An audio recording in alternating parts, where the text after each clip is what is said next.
Hello friends, good afternoon. Now just we go through some of the frequently asked questions in GTU exams, many times asked in a GTU exams. So due to that, according to that questions, you maybe confirm about your exams that how you prepared for your GTU exams papers in electrical circuit.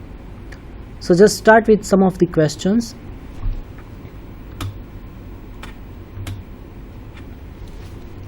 The most important question is the Ohm's law. It is many times asked in an exam, like Ohm's law, and explain the Ohm's law or derive the Ohm's law with its limitations. So first of all, you have to just see how many marks the question contains. How many marks? It's the 3 marks, 5 marks and the 7 marks. So according to that weightage of the marks, you have to write your answer. The first of all, derive the expression for the Ohm's law.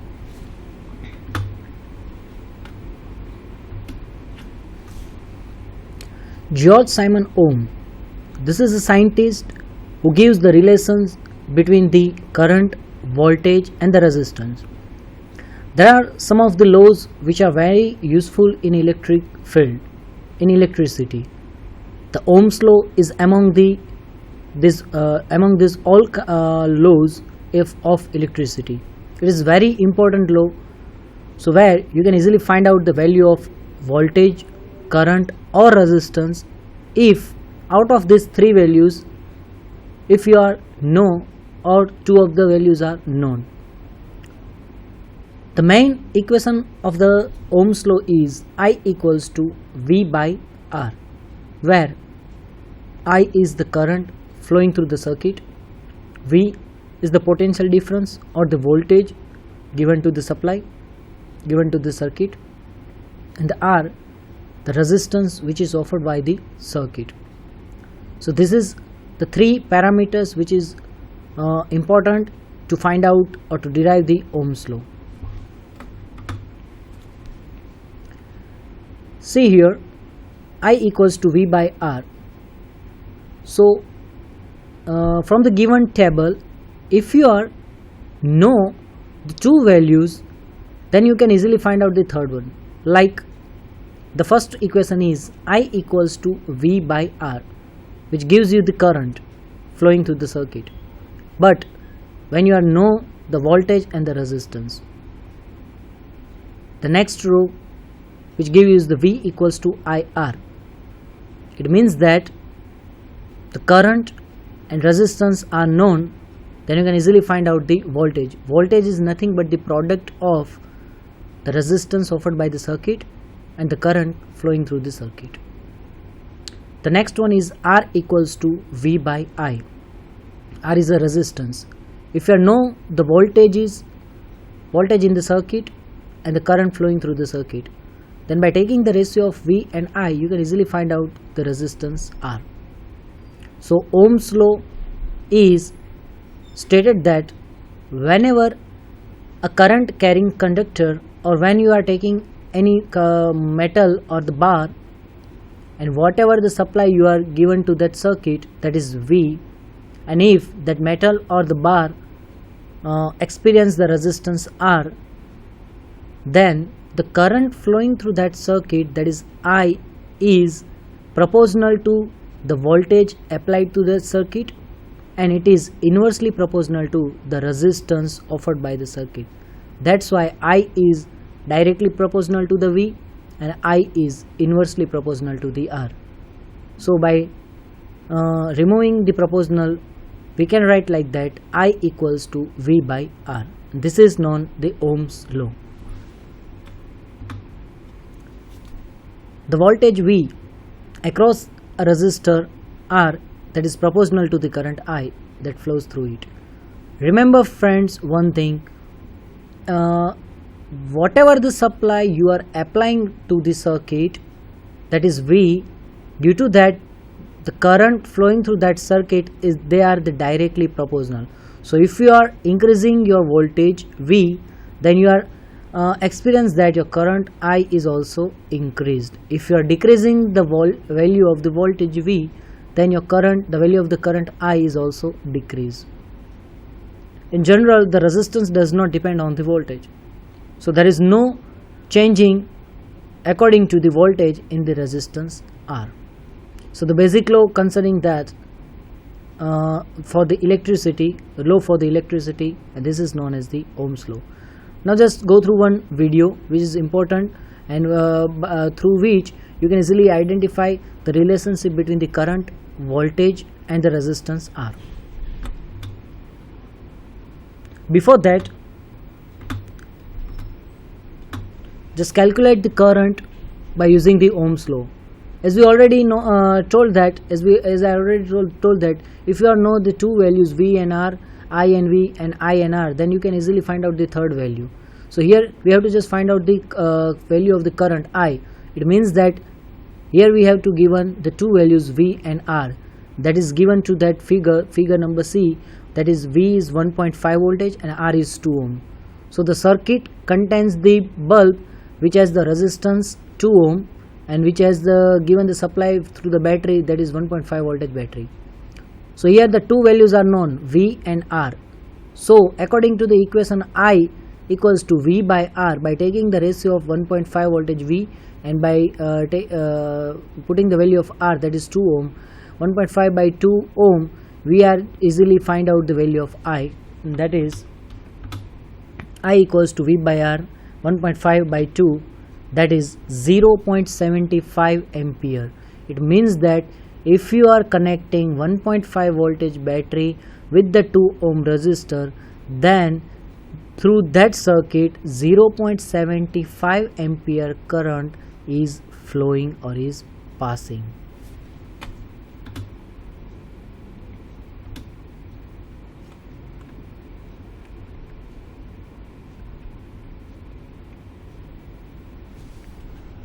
Researching on the factors that affect current flow in a battery.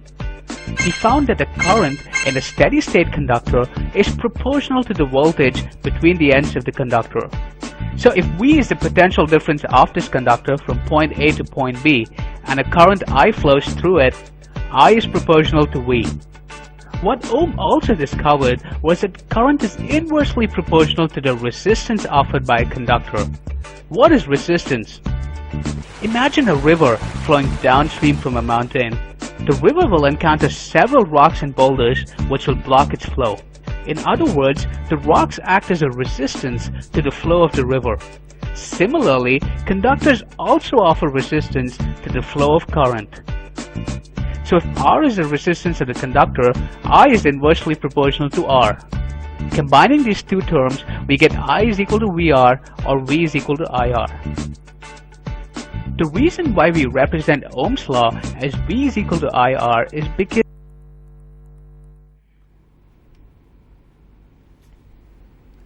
now the next question, that is again many times asked in a GTU exam, that define the RMS value and derive the equation for the same circuit. First of all, you just go through what is the RMS value, what is the meaning of RMS, and then prove the equation of IRMS, that is Im by root 2, or you can say that Im equals to 1 root 2 IRMS, or we can prove that IRMS equals to, by putting the value of 1 by root 2, that is 0.0707, then it is known as the IRMS equals to 0.707 into Im. So now just starting with the definition of root mean square value RMS, then applying that definition to the alternating current or AC current. Root mean square name, this is the full form of RMS. As we already talked that the DC value is, DC current is a fix. So at the different times of interval T1, T2, T3, T4, any kind of time of interval, you are just finding the value of DC that is same. Suppose the 5 voltage DC is applying, then it is 2 second, it is also a 5 voltage. After the 5 second, it is also at 5 voltage. After the 15 second, it is also 5 voltage. So there is no change in the value of the voltage in a DC supply, but that is not happen, or that is not same in a AC circuit. In AC circuit, the T1 time of interval, whatever the value of current, that is not same in the time T2.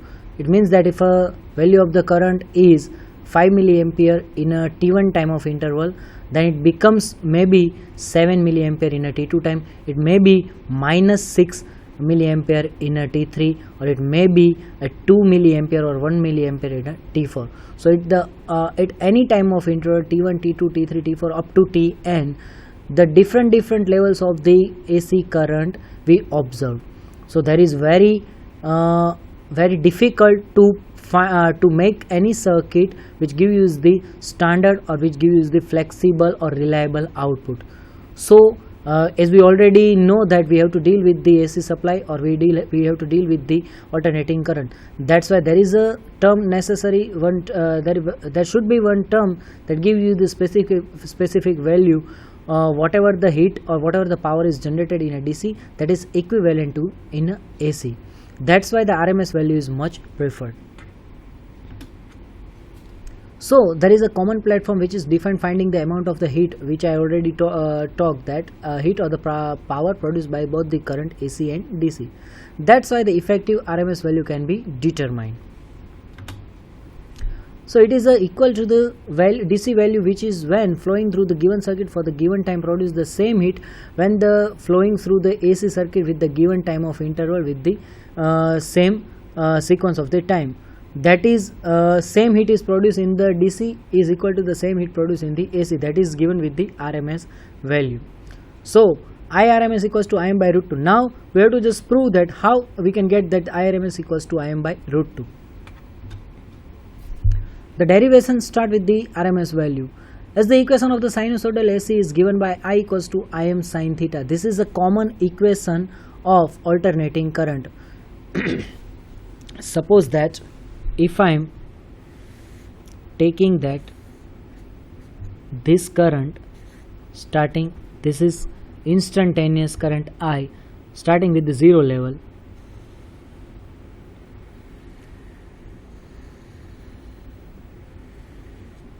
this is a continuous current, and this is known as I equals to Im sin theta or Im sin omega t.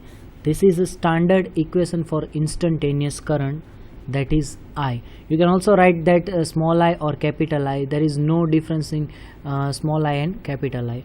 Now that this is a time duration, this is somehow pi 2 pi. So there is at least one, this is time duration, time period for the one cycle. To complete one cycle is known as a time, this is one frequency, so f equals to 1, t equals to 1 by f. By taking the inverse of the frequency, you are getting the time period. So there is a 0 to pi half cycle, and after pi to 2 pi again half cycle. So 0 to 2 pi, it means 360 degree is required to complete the one cycle in a given time of interval.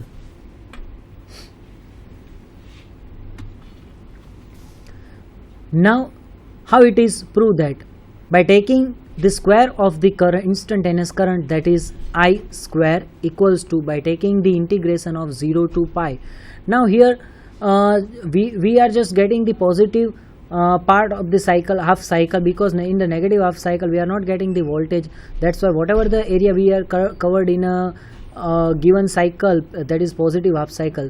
That's why we have to just here taken the integration of 0 to pi instead of 0 to 2 pi. Friends, keep in your mind, never take the limit of 0 to 2 pi, because 0 to 2 pi is a full cycle where we are not getting the output voltage in a negative half cycle. That's why we cannot take the 0 to 2 pi.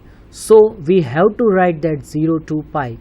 Now I square d theta upon pi minus 0, that is area covered by the output voltage. Now I square equals to pi 1 by pi, because the pi is a constant term, so we have to just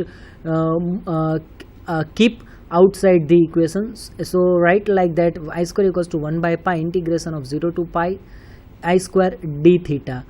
d theta, it means that this is a term with respect to theta, that is a changing parameter. Now I square equals to 1 by pi integration of 0 to pi. Instead of writing the I square, we can write like that, Im sin theta. Now putting the value of I equals to Im sin theta into that equation, Im sin theta raised to whole square d theta. Now by solve the square of the Im sin theta, and by giving it that square into the equation, individual equation, that we prove that I square equals to Im square upon pi, because Im is also a constant term, so we just put outside the main equation, Im square equals upon pi integration of 0 to pi sin square theta d theta. Now here we have to just use the mathematical formula. Instead of writing the sin square theta, we can put the equation of sin square theta equals to 1 minus cos 2 theta by 2. So friends, you should know about this all kind of conversion of sin theta and cos theta.